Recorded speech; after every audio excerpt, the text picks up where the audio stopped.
Hello, I saw your question on the discussion board. It's from Chapter 7, Section 4.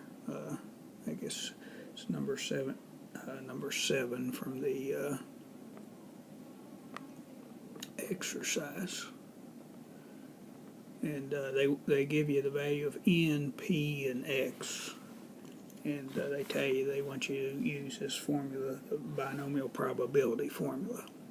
So it's ncx p to the x power times 1 minus p close quantity to n minus x power.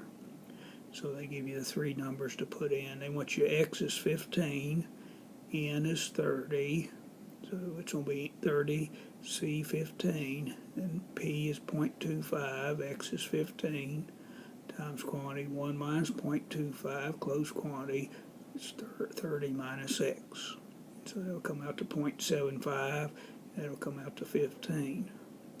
So now you want to put this all into the calculator.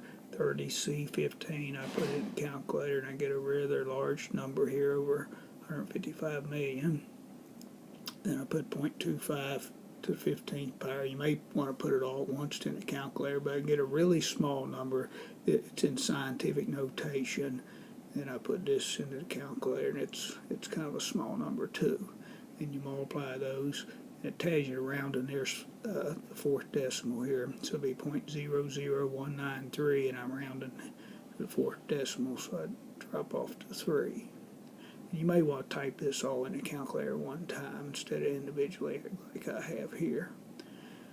So this problem specifically mentions using the formula, and later on you may want to use like StatCrunch or your calculator to do this binomial probability formula. It's a little bit easier than doing it by hand. Hope this helps.